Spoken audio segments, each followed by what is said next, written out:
Hey, what's up? So I'm super summarizing the story because I want to get to the point quickly. I don't want to do what I did yesterday in speaking for like 20 years. Hey, my story is long, guys. Anyway, whatever, right? So please go check out the previous pod to gauge your bearing, your bearings. Anyway, yeah, no, so here it is that I am now. Matric, I'm out of it, I'm in Wits, okay? Guys, I did well first year, end of the year, threatened with not being able to come back the next year, cause here is this woman not paying my fees. School fees, but like I'm at varsity now. And I remember when I was in matric, since in the prelim, the final exam and what have you, I overheard a conversation between my older sister who was in Italy at the time I told you, and my mom, talking about how they are never scared. Hey, they're talking about how they're nervous that I am going to fail matric. And I'm like, based on what, guys? I've been getting on the honors roll since grade 9. Where are you not listening? Aren't you listening to Tabayao? Yes, you know, Satane, when the devil has closed a person's eyes, I was so hurt by that. Later on in matric, now, results, I remember overhearing my mom again on the phone with my aunt, saying to my aunt, Wits accepted me preliminarily, indeed, lest I should, like, if I passed, basically, you know what I mean? I apply like the results is a grade 11. Anyway, yeah. And so I was basically like a Wits student now. It was just a matter of the matric results being released to confirm that I'm going to Wits. Telling my aunt, and I'm like, yo, yazini, all up in my girl. So before I even knew Christ, the devil was literally setting me up for failure. Like, it's just a supernatural weird thing that happened. First of all, a teacher tells you I'm great in grade 9. You ignore that. I keep coming back. Report card. I remember I told you guys that my little sister has got a different dad from us. One time, him and I remember I was going through Ukjola, like I was studying to Ukjola in grade 10, and I messed up in my results as a result of this random Ukjolarizationing, right? I basically went back to being kind of lazy and not studying, and I was just getting like these random weird results in my academia. Now, go high school, you can't just rock up, guys, and hope that you get 60%. There you have to study, especially if you're doing things like maths and science, right? That's what the case was. And my little sister's dad used to know that I was an academic child, right? So basically my mom's boyfriend knew that I was an academic kid.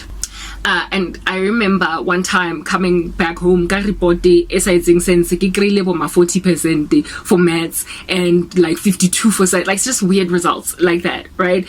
And you know how back then 40% was pass. It's still like, it's now even gone down, like, and I was all my subjects on higher grade, okay?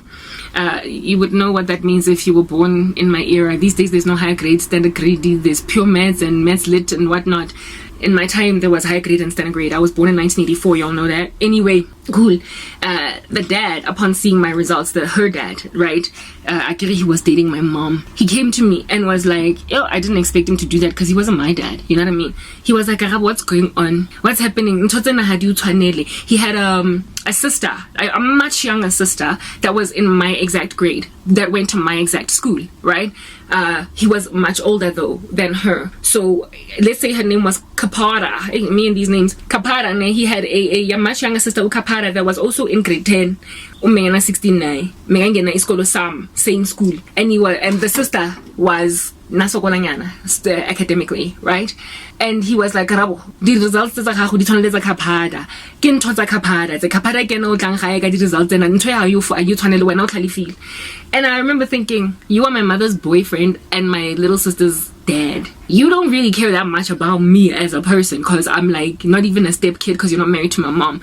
And yet, you noticed that my mom has a gifted kid. You noticed that I'm smart. All these years that you've been with my mom, you actually noticed that I'm smart.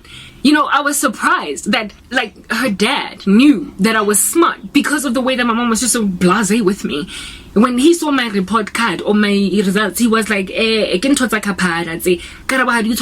going on? And I felt good. I felt good on some, thank you for noticing that I'm smart. And it gave me motivation for all of 5 seconds, following which I went tanked again. I went through a season of rebellion when I was a teenager. Anyway, whatever. Cool.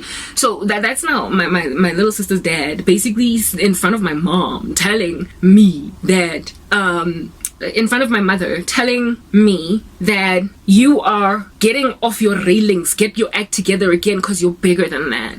And I remember thinking, why is my mother not the one coming to tell me, how much 40%? Where are my A's? Yo, guys, anyway, whatever, right? So I only ever got validation from like faces or eyes that I never expected. Again, please, if you're coming to only this part because you haven't seen other parts and you're trying to judge my underarm hairs, guys, I'm poor. I ain't got nothing and I ain't got no time. I'm stressed out, okay? Ukushifa ngizokubona maseng ne apartment yam nemoto yam seyimuva ngepetrol ye-full tank. Until then, you're gonna have to deal with boss man underneath my armpits, okay? Anyway, righto. So yeah, those stuff like that used to happen. So when then I overheard her speaking with my aunt again in the same year, following speaking with my sister, talking about how one, they're scared I'm not gonna make it to varsity. When I got accepted, I'm gonna fail. I made it a decision that I'm going to show these people flames. I determined, like I've been literally trying to prove to this woman that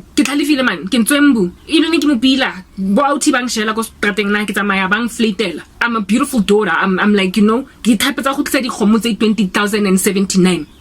Yo, I know. I never ever got to a point of believing that stuff, because to her it was like I was nobody. When the devil, hey guys, postpartum depression, I am mosadi grandchapo unless oya therapy half all. Ngwana teng e tla nna sa o tla nna sa mo batle galla a bore ga tenega mo kana le postpartum depression when I got born. She's never recovered. Anyway, whatever, like I said, please ignore my underarm hairs. All right.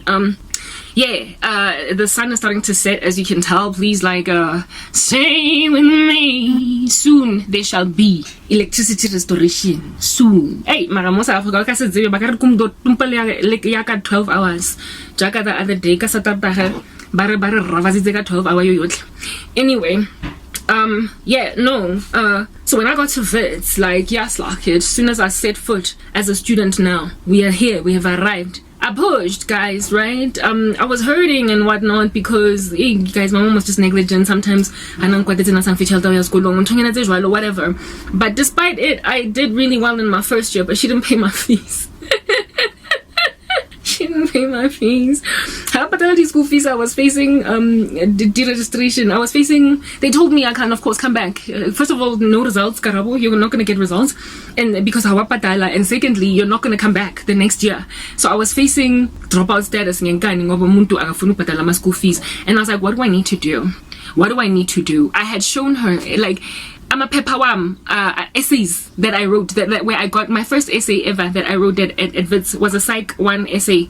I forgot what it was about. Maybe it was about Freud's theory of the psyche or something. I got 95%. It was handwritten. The lecturer allowed us to handwrite it because it was our first ever essay, because we had come from high school, and at that time the internet age where every kid had a laptop had yet to come, and the Wits computer, they were yet to have computer labs. It was yet to be hyper technologized, if you know what I mean. So I hand wrote it and I got 95%. I ended up getting 90% because I submitted it one day late and they took away 5%, but overall it was 95. Let's move to the next part.